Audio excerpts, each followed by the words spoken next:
Nous étions donc rendus à l'organisation du sarcomère. Donc, à part les protéines contractiles qu'on a parlé dans la première partie, en fait, on va parler maintenant des protéines qui sont plus structurelles, fonctionnelles, qui vont donc aider nos deux autres protéines contractiles, soit l'actine puis la myosine, à fonctionner normalement, à glisser l'une sur l'autre. Donc, la première, c'est la titine. Elle est nommée ainsi parce qu'en fait, elle est énorme. C'est une très, très grosse protéine. Et comme c'est une protéine titan, donc on a décidé de l'appeler la titine. Donc, c'est une protéine qui s'étend entre les lignes Z et la ligne M. Elle est située au centre de chaque filament épais. Elle va venir stabiliser les filaments épais dans leur position et sa forme en ressort va lui permettre de produire une tension passive pendant la contraction. Pendant le relâchement, la tension passive va disparaître, puis elle va aussi contribuer à l'élasticité de la fibre musculaire. La nébuline, c'est une protéine de liaison de l'actine. Elle joue un rôle dans la formation de la structure ordonnée du sarcomère. On a aussi la dystrophine, qui est nommée ainsi puisqu'une anomalie de cette protéine-là va donner la dystrophie musculaire. Elle va venir arrimer aux protéines du sarcolène les myofibrilles adjacentes au sarcolène. Elle va relier les protéines internes des myofilaments aux protéines externes. Donc, les mitochondries, ce sont des organites qui sont nécessaires pour la fibre musculaire. Donc, comme la fibre musculaire, elle nécessite beaucoup d'énergie sous forme d'ATP, on va voir des mitochondries très abondantes dans le sarcolème parce qu'elles vont favoriser la respiration cellulaire aérobique. On va retrouver aussi de grandes quantités de glycogène qui sont en fait des amalgames de glucose qui peuvent être utilisés comme réserve énergétique, qui sont mobilisables en tout temps. On peut aussi avoir de la créatine phosphate, qui est des éléments qu'on va retrouver dans le sarcoplasme, qui sont des molécules qui sont propres au tissu musculaire. C'est un peu pour ça aussi qu'on peut aller vérifier au niveau du taux sanguin de créatine phosphate pour voir si on a une dégradation trop importante du muscle. Donc, ça fait partie des tests sanguins qui peuvent être faits chez un individu afin de savoir si la créatine phosphate est en trop grande quantité et donc qu'on a une maladie musculaire. Et cette molécule-là, elle va procurer aux fibres musculaires un apport d'ATP, donc d'énergie, mais de manière anaérobique, ça veut dire sans le besoin d'utiliser l'oxygène. On a la myoglobine, qui est aussi une molécule qui est propre au tissu musculaire. Elle est un peu semblable à l'hémoglobine. Elle a aussi la couleur rouge. Elle donne donc aussi la couleur rouge aux muscles. Et elle est capable de lier l'oxygène dans le muscle au repos et de libérer cet oxygène-là pendant la contraction musculaire. Et donc, dans les besoins de respiration cellulaire grâce à l'oxygène, eh bien, la myoglobine reste là, une protéine qui met en réserve l'oxygène. Elle va donc apporter l'oxygène additionnel pour intensifier la respiration cellulaire aérobique. Maintenant, l'unité motrice. Donc, l'unité motrice, c'est en fait une unité fonctionnelle du muscle. C'est l'ensemble des fibres musculaires qui sont innervées par un seul neurone moteur. Donc, ce neurone moteur, qui est cette cellule nerveuse qui va transmettre les influx nerveux qui va être émis par le cerveau ou la moelle épinière vers les muscles, il va y avoir des axones qui vont se ramifier, qui vont innerver de nombreuses fibres musculaires squelettiques et une unité, donc en fait l'ensemble de fibres musculaires qui sont innervées par un seul neurone moteur, va être appelée l'unité motrice. Plus un muscle est grand, est gros et a peu de précision dans le mouvement, et plus les unités motrices vont être grandes. Ça veut dire qu'il va y avoir beaucoup de fibres musculaires pour un seul neurone moteur. Et si on a des muscles qui ont une grande précision, qui sont plus petits, on va avoir des unités motrices plus petites. Ça veut dire moins de fibres musculaires pour un seul neurone moteur.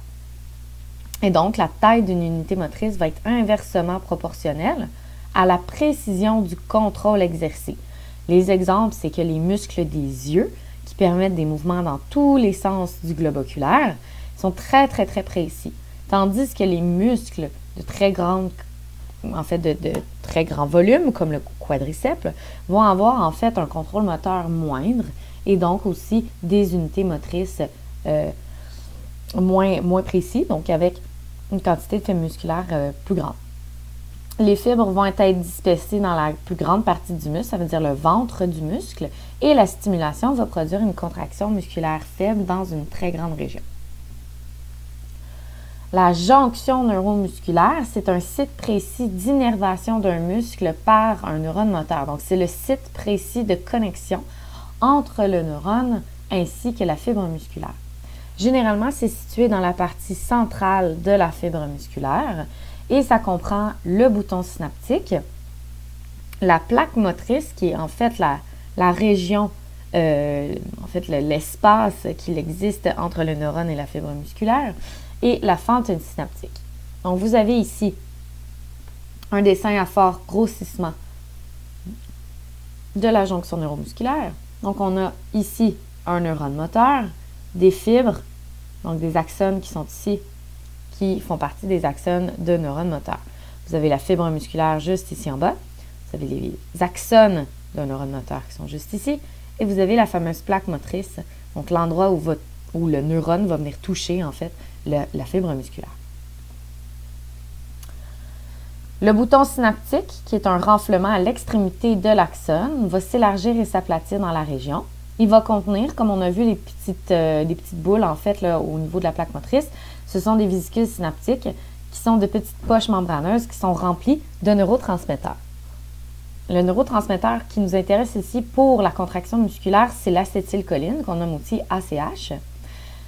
Et c'est grâce à l'acétylcholine qu'on va y avoir la transformation d'un message chimique à un message électrique. Au niveau du bouton synaptique, on va avoir des pompes à calcium dans la membrane plasmique qui vont permettre d'établir un gradient de concentration d'ions de calcium qui sont beaucoup plus nombreux à l'extérieur du neurone qu'à l'intérieur. On a la jonction neuromusculaire ici. Vous voyez en bleu, en haut, à gauche, la fente synaptique primaire. Donc, vous avez la ligne bleue juste ici. Donc, c'est l'espace virtuel qui existe entre le neurone et la fibre musculaire. Vous avez dans le neurone, en bleu, des vésicules synaptiques dans le bouton synaptique. Vous avez les fentes synaptiques secondaires qui sont en fait des replis qu'on voit ici au niveau de la fibre musculaire. Et on a les mitochondries en bleu, juste en bas à droite. Donc, dans cette fameuse jonction neuromusculaire, il va y avoir des canaux ioniques à calcium voltage dépendant dans la membrane. Les ions calcium vont suivre un gradient de concentration lorsque les canaux vont être ouverts. Et ensuite, normalement, les vésicules vont être repoussées de la membrane du bouton synaptique et elles vont porter généralement une charge négative. Au niveau de la plaque motrice, c'est une forme, c'est une région spécialisée du sarcolème, donc la membrane plasmique de la fibre musculaire, qui comporte de nombreux replis, vont augmenter la surface membranaire de contact et donc on va avoir une plus grande quantité d'excitabilité électrique et elle contient, cette région-là, plusieurs récepteurs de l'acétylcholine. Ces récepteurs sont en fait des protéines qui seront ancrés dans la membrane plasmique. C'est des canaux qu'on dit ioniques, ligand dépendants. Ligand dépendant, pourquoi? Parce que le ligand, en fait, c'est l'acétylcholine. L'acétylcholine va donc se lier à ce canal ionique. Le canal va s'ouvrir au moment de sa liaison et va laisser passer du sodium et du potassium, du Na+, K+. Dans la fente synaptique, ça constitue un endroit qui est très étroit, qui est rempli de liquide. Ça sépare le bouton synaptique de la plaque motrice. Et on va retrouver l'acétylcholinestérase, qui est en fait une enzyme qui se trouve dans la fente synaptique et qui va dégrader l'acétylcholine après leur libération afin de stopper la transformation du message chimique en message électrique. Grâce à elle, on va pouvoir avoir l'arrêt de l'activité électrique. Il existe des maladies où l'acétylcholinestérase est bloquée et donc l'acétylcholine reste dans la fente synaptique et la contraction musculaire est soutenue pendant de très longues périodes. C'est ce qu'on appelle le tétanos. En fait, le tétanos, c'est un peu ça que ça va faire. Ça va empêcher l'acétylcholinestérase de dégrader l'acétylcholine et on va être en tétanie. Et la tétanie, c'est une contraction musculaire qui est soutenue pendant de longues périodes, qui peut malheureusement amener plusieurs problèmes comme des fractures, puisque si les muscles se contractent trop fort et trop longtemps, on peut avoir des fractures. Vous avez ici le bouton synaptique qui est aplati avec les vésicules synaptiques au centre. Vous avez la fente synaptique qui est l'espace qui sépare le bouton synaptique de la fibre musculaire. Vous avez la plaque motrice qui est l'ensemble entre le bouton synaptique et le sarcolème.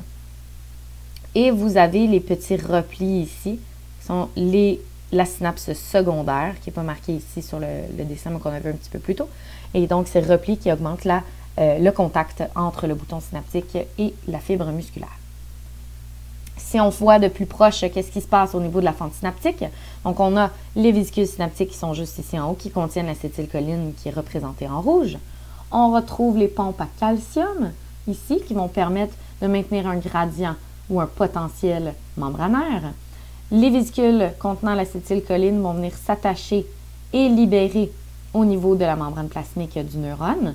L'acétylcholine, qui est un liant, va venir s'attacher à des canaux ioniques ligands dépendants, ce qui va permettre d'ouvrir ces petits canaux et faire sortir du potassium et entrer du sodium.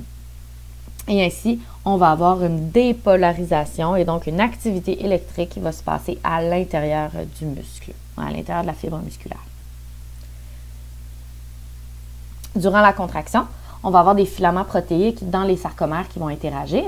Les sarcomères vont raccourcir, il va y avoir une tension qui va s'exercer sur une certaine partie du squelette, là où le muscle va être attaché. Souvent, c'est entre une articulation, donc les deux os qui promouvoient l'articulation.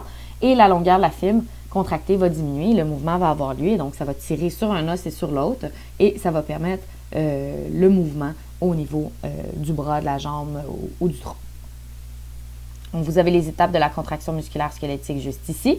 Donc, je vous invite à bien sûr prendre un temps afin de bien comprendre tous les éléments qui sont en jeu dans cette contraction musculaire squelettique. Donc, vous avez l'étape 1.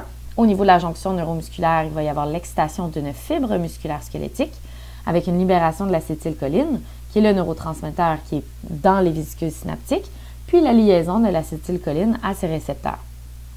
Ensuite, ça va former un potentiel d'action musculaire, puisque la liaison de l'acétylcholine à ses récepteurs va déclencher la propagation d'un influx musculaire jusqu'au tubule T et au réticulum sarcoplasmique. Ça va avoir tendance à libérer du calcium. Lorsque le calcium va être libéré, le calcium va pouvoir rejoindre les sarcomères.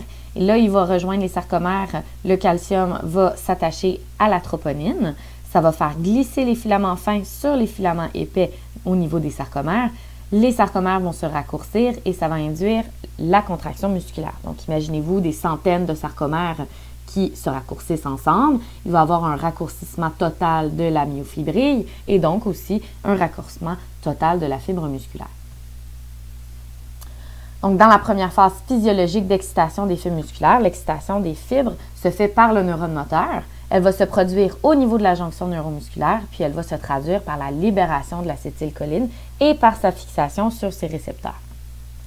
Ensuite, l'influx nerveux se propage le long d'un axone moteur. Elle va déclencher l'ouverture des canaux calcium voltage dépendant. Le calcium se déplace selon son gradient de concentration du liquide interstitiel au bouton synaptique et le calcium va se lier ensuite aux protéines situées sur la vésicule synaptique pour la libération de l'acétylcholine.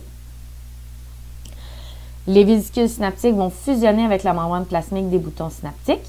La fusion va être déclenchée par la liaison des ions calcium aux vésicules synaptiques. Il va y avoir une sortie d'acétylcholine qu'on appelle une exocytose qui va avoir lieu dans la fente synaptique et chaque influx nerveux va libérer environ 300 vésicules synaptiques qui possèdent des centaines et des centaines d'acétylcholine. L'acétylcholine va diffuser à travers la fente synaptique, elle va se lier à ses récepteurs qui sont situés à la plaque motrice et la diffusion va causer l'excitation de la fibre musculaire. Donc, tout cet appareillage de couplage entre l'acétylcholine qui est libérée et les ligands qui sont attachés sur la fibre musculaire, c'est en fait ce qui permet la communication entre le système nerveux et les muscles. Vous avez ici un autre en fait, un autre schéma qui décrit encore mieux avec plus d'étapes l'excitation d'une fibre musculaire. Donc, l'excitation, c'est tout ce qui se passe entre l'influx nerveux de notre système nerveux et au niveau du sarcolème de la plaque motrice. Donc, vous avez les étapes 1A, 1B et 1C. Donc, dans la deuxième phase physiologique où on parle de couplage excitation-contraction, ça va lier la stimulation du muscle squelettique à sa contraction et ça dépend de 3 étapes. Premièrement, il faut le potentiel de la plaque motrice. Ensuite, il va y avoir une propagation d'un potentiel d'action musculaire tout le long du sarcolème et au niveau des tubultés. Et ensuite, il va y avoir libération d'ions calcium par le réticulum sarcoplasmique. Donc, ces 3 étapes sont nécessaires à ce que la contraction puisse se faire liée ou couplée à l'excitation qui va avoir été fait quelques microsecondes juste avant. Donc, pour la formation d'un potentiel de la plaque motrice, l'acétylcholine va se lier à ces récepteurs qui sont situés sur la plaque motrice. Ainsi, stimulés, les récepteurs s'ouvrent et cette ouverture va permettre aux ions sodium de diffuser rapidement vers l'intérieur de la fibre musculaire et elle va permettre aux ions potassium de diffuser lentement vers l'extérieur. Il va y avoir un accroissement net de la charge positive dans la fibre et donc cette augmentation de charge positive à l'intérieur du sarcolème, c'est ce qu'on appelle une dépolarisation. La différence de charge électrique de part et d'autre de la plaque motrice va s'inverser et cette inversion s'appelle un potentiel de plaque motrice ou un ppm. Le ppm est de courte durée et localisé dans la plaque motrice et la fibre musculaire peut être de nouveau stimulée presque immédiatement. Donc, si on a une quantité phénoménale d'activité électrique sur notre neurone moteur, notre contraction musculaire peut se faire de manière répétée. Si répétée qu'à un moment donné, on pourrait ne plus voir la contraction et le relâchement, mais seulement la contraction, c'est ce qu'on appelle le tétanos. Le ppm va déclencher la formation d'un potentiel d'action musculaire. Donc d'abord, l'intérieur du sarcolème va devenir positif en raison d'une plus grande entrée de sodium qu'une sortie de potassium. C'est ce qu'on appelle, et ce que j'ai dit plus tôt, la dépolarisation. Ensuite, à l'intérieur du sarcolème qui retourne à son potentiel membranaire de repos, on va avoir un flux sortant de K+, moins présent que le sodium. À un certain point, on va nommer ça la repolarisation. Donc, la dépolarisation arrive avant la repolarisation. Le potentiel d'action musculaire va se propager le long du sarcolème et des tubultés. Il va y avoir un afflux d'ions sodium à l'intérieur du segment initial, donc la première partie du sarcolème. Ça va causer un changement de la charge électrique dans les régions qui sont adjacentes à l'ouverture des canaux sodium voltage dépendant dans cette région. Et le potentiel d'action musculaire va se propager tout le long du sarcolème ainsi qu'au niveau des tubultés. On va avoir ensuite une période réfractaire absolue. Cette période-là, c'est un délai entre la dépolarisation, donc l'intérieur devient de plus en plus positif, et la repolarisation, ça veut dire que ça devient de moins en moins positif. Et le muscle, à ce moment-là, ne peut pas être stimulé pendant ce délai. Ensuite, on va avoir l'ouverture des canaux ioniques calcium voltage dépendants qui vont se dérouler dans les cisternes terminales du réticulum sarcoplasmique. Ceci va être déclenché par le potentiel d'action musculaire qu'on a vu un tout petit peu plus tôt au niveau de la plaque motrice. Ça va faire diffuser des ions calcium vers l'extérieur des cisternes et il va y avoir une diffusion d'ions calcium dans le sarcoplasme. Les ions calcium vont finalement interagir avec les filaments épais et les filaments fins. Donc, on voit la séquence complète ici du couplage excitation-contraction. Donc, on a dans cette région-ci, je vais mettre un pointeur rouge. Dans cette région-ci, c'est l'excitation. Donc, on l'a vu tout à l'heure, les vésicules synaptiques, l'acétylcholine qui est libérée, l'ouverture des canaux et le changement de potentiel au niveau de la membrane. Ça crée la propagation d'un potentiel d'action musculaire qu'on a ici. Donc, l'activité électrique va se propager sur le sarcolème juste ici, jusqu'à atteindre les tubultés et le réticulum sarcoplasmique qu'on voit ici. L'excitation va produire donc une ouverture des canaux calcium et ainsi, le calcium va avoir tendance à sortir et se propager au niveau du sarcoplasme jusqu'au niveau des sarcomères. La troisième phase physiologique de la contraction musculaire va être le pont d'union. Donc, ça va être en fait la contraction elle-même. c'est l'étape où le calcium va se lier directement à la troponine. Il va y avoir un changement de conformation des protéines contractiles, troponine, tropomyosine. Ça va libérer le site d'action au niveau de l'actine. La myosine va pouvoir donc s'attacher à l'actine. Ça va former un pont d'union et à partir de ce moment-là, la contraction musculaire va donc s'engager. Donc, la liaison du calcium se lie à une sous-unité de la troponine. Ça induit un changement de conformation de la troponine. Le complexe troponine-tropomyosine se déplace et ça libère les sites d'action entre la myosine et l'actine qui vont permettre la contraction musculaire. Pour le pont d'union, on a 4 étapes qui vont se répéter plusieurs fois pour la contraction musculaire. Donc, premièrement, la formation d'un pont d'union. Donc, ça veut dire l'arrimage entre la myosine et l'actine. Elle va s'attacher au site de liaison de la myosine qui est découvert sur l'actine. Ça résulte de la formation d'un pont d'union entre le filament épais et le filament fin. Ensuite, le pont d'union va pivoter. Chaque tête de myosine va effectuer un mouvement de bascule qui est appelé le pivotement.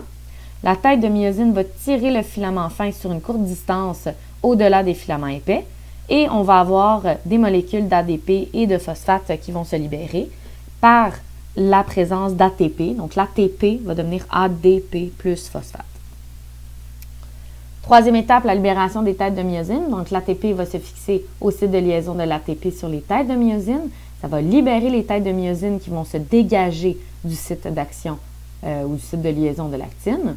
Finalement, en quatrième position, en quatrième étape, on va avoir le repositionnement des têtes de myosine. Donc, l'ATPase, qui est une enzyme, elle est présente sur la tête de myosine. Elle va scinder l'ATP en ADP et phosphate et elle va fournir l'énergie nécessaire pour replacer les têtes de myosine dans leur position initiale ou leur position de départ. Ces 4 étapes vont se répéter tant et aussi longtemps qu'il va rester du calcium dans le sarcoplasme et tant et aussi longtemps que les sites de liaison de la myosine seront à découvert. Ensuite, il va s'en suivre un raccourcissement du sarcomère qui se contracte. Les zones H vont avoir tendance à disparaître. La bande I va se rétrécir ou même disparaître, dépendant de la force de la contraction musculaire. Les lignes Z vont se rapprocher et les filaments épais, les filaments fins vont finalement avoir la même longueur. Vous avez les étapes ici. Donc, si on commence par ici, donc le sarcomère et les cycles du pont d'union. Premièrement, on va avoir en 3A la liaison du calcium, juste ici sur le site de liaison de la troponine. Ensuite, on va avoir un dégagement du complexe troponine-tropomyosine qui va libérer les sites de liaison de l'actine. On va avoir les têtes de myosine qui vont s'attacher au pont de liaison. Ensuite, il va y avoir un pivotement des ponts d'union, ce qui va créer une traction. Donc, on voit ici la tête qui va vers l'arrière. Finalement, on va avoir un déplacement de l'énergie d'ATP qui va retirer la tête de myosine et qui puis finalement va se repositionner à sa forme initiale. On voit ici le raccourcissement du sarcomère. Donc ici, c'est un sarcomère au repos quand le muscle est au repos. Et si on voit juste ici, il va y avoir un glissement des lignes Z vers le centre, vers la ligne M. Il va y avoir aussi un arrimage entre les filaments fins et une disparition de la bande H. Et donc, on voit au microscope électronique les bandes lorsque le muscle est en relâchement et les bandes lorsque le muscle est en contraction. L'étape du relâchement d'un muscle, c'est la cessation de la propagation de l'influx nerveux dans le neurone moteur. Donc, c'est le neurone qui arrête de fournir de l'influx nerveux. Il va y avoir de l'arrêt de la libération de l'acétylcholine. Il va y avoir hydrolyse continue de l'acétylcholine par ce qu'on parlait tout à l'heure, l'acétylcholinestérase, pour les dissocier de leurs récepteurs. Les récepteurs à l'acétylcholine vont se fermer. Il va y avoir disparition du potentiel de la plaque motrice et il va y avoir aucun autre potentiel d'action musculaire qui va être généré. Les canaux ioniques calcium voltage dépendant du réticulum sarcoplasmique vont se fermer. Le calcium qui a déjà été libéré va être continuellement renvoyé par des pompes, donc un peu comme des aspirateurs qui vont reprendre le calcium du sarcoplasme pour le renvoyer dans le réticulum sarcoplasmique. Le calcium restant va donc être mis en réserve. La troponine reprend sa forme. La tropomyosine va couvrir les nouveaux sites de liaison de la myosine et de l'actine. Ça va empêcher la formation d'un pont d'union. Et le muscle va reprendre tranquillement sa position initiale de détente grâce à l'élasticité naturelle des fibres musculaires.